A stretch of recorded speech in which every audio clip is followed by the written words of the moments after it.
Di video Draw Story kali ini, aku akan bercerita tentang kisah sedih di balik siluman babi ngepet.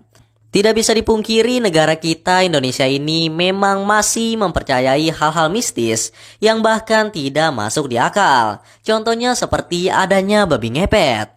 Babi ngepet sering dikatakan merupakan jelmaan dari seorang manusia yang sedang melakukan pesugihan. Jadi ia akan berubah menjadi seekor babi goib dan kemudian ia akan memasuki rumah warga dan mengambil uang maupun perhiasan.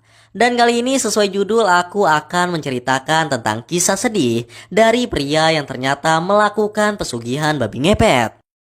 Cerita ini terjadi sekitar tahun 2013 di daerah Surabaya.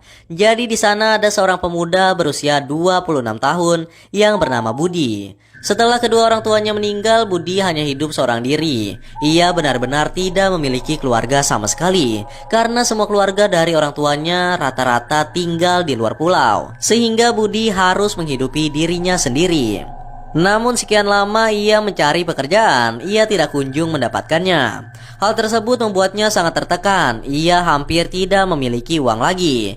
Ingin berhutang pun sudah tidak dipercaya. Hidupnya benar-benar miris sekali. Ia tidak memiliki seorang teman pun karena dirinya sangat miskin, kumuh dan juga sangat bau.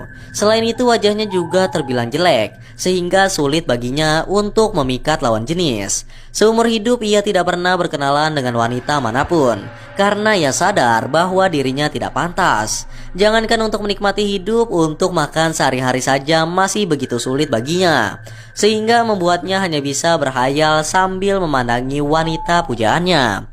Ia sangat iri terhadap orang-orang yang hidup dengan kondisi ekonomi yang cukup dan bisa makan 3 kali sehari. Dalam keterpurukan itu membuatnya merasa tidak ada pilihan lain. Ia pun mendatangi seorang dukun atau orang pintar di daerah tempat tinggalnya. Ia memohon kepada dukun itu agar bagaimanapun caranya dia harus bisa menjadi kaya raya, karena ia benar-benar sudah tidak memiliki apa-apa lagi. Ia sudah menjual seisi rumah dan bahkan juga sudah menjual tanah peninggalan kedua orang tuanya, karena ia sudah benar-benar kehabisan uang untuk bertahan hidup. Budi mengatakan bahwa ia rela melakukan apapun demi mendapatkan kekayaan tersebut. Ia siap menanggung semua resikonya sendirian. Yang penting ia bisa merasakan menjadi orang kaya raya yang dapat membeli apapun yang ia inginkan.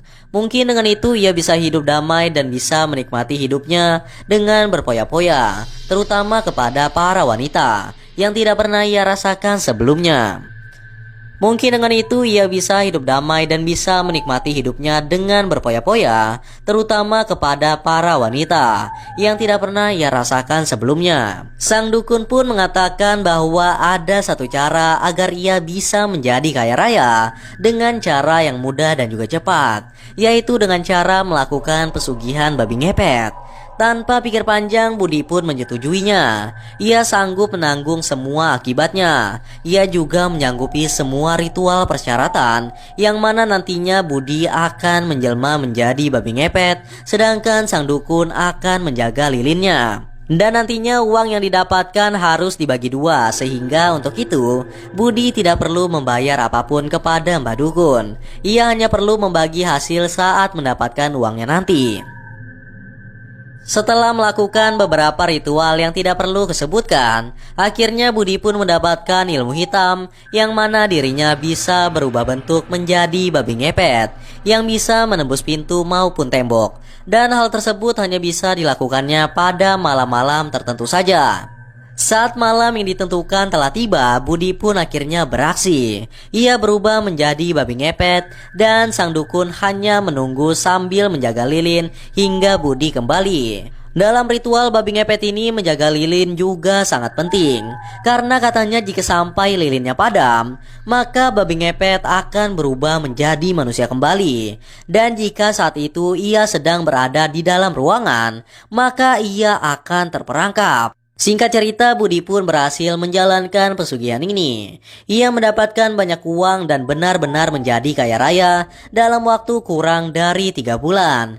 Dan dalam waktu setahun ia sudah bisa membeli rumah dan juga mobil pribadi. Hidupnya berubah 180 derajat. Dan bukannya merasa cukup dengan harta yang telah dimilikinya, Budi malah merasa kurang. Keserakahannya membuatnya ingin terus mencari uang dengan berubah menjadi babi ngepet. Padahal sang dukun sudah memperingatkan bahwa itu akan beresiko besar pada dirinya sendiri. Namun Budi tetap bersikeras ingin lebih kaya lagi. Dengan kekayaannya itu, Budi bisa bersenang-senang dengan banyak wanita. Ia bisa memiliki apapun yang ia inginkan. Bahkan dengan kekayaannya itu, ia berhasil mendekati gadis pujaannya selama ini. Ia tidak menyangka itu akan benar-benar terjadi. Namun di balik kemusyrikan pesugihan itu, pasti ada resiko yang akan dialaminya. Saat itu di sore hari, Budi sedang berjalan-jalan bersama kekasih pujaannya. Ia pergi ke taman dan ke tempat-tempat romantis lainnya, seperti pasangan baru pada umumnya. Dan di situ kejadian aneh pun akhirnya terjadi. Saat sedang bergandengan tangan dan menikmati suasana kasmaran, tiba-tiba kepalanya terasa pusing dan badannya langsung panas dingin. Rasanya seperti saat ia ingin berubah menjadi babi ngepet. Dan ternyata itu sungguh benar-benar terjadi. Perlahan wajah dan kepalanya berubah menjadi kepala babi. Dan yang berubah hanya kepalanya saja. Sontak semua orang di sana langsung terkejut dan tidak percaya dengan apa yang sedang mereka lihat. Pria itu benar-benar berubah menjadi siluman babi ngepet, dan anehnya hanya kepalanya saja yang berubah. Dan yang lebih terkejut tentu saja sang kekasihnya sendiri yang berada di sampingnya. Ia langsung berteriak histeris. Semua orang langsung heboh dengan penampakan siluman babi ngepet itu di tempat umum dan sedang ramai-ramainya. Sontak para perempuan pun langsung berteriak ketakutan. Belum sempat Budi melarikan diri, para warga yang melihat kejadian tak lazim tersebut dengan sigap langsung menangkap Budi dan langsung mengamankannya. Semua warga di daerah itu pun langsung digegerkan dengan kejadian yang tidak masuk akal ini. Sayangnya kejadian itu hanya berlangsung beberapa menit saja dan kepala Budi kembali menjadi seperti semula. Setelah diikat dan diinterogasi, si Budi pun akhirnya mengakui semuanya. Ia mengaku telah melakukan pesugihan babi ngepet dan mencuri uang dari bank maupun uang dari warga sekitar.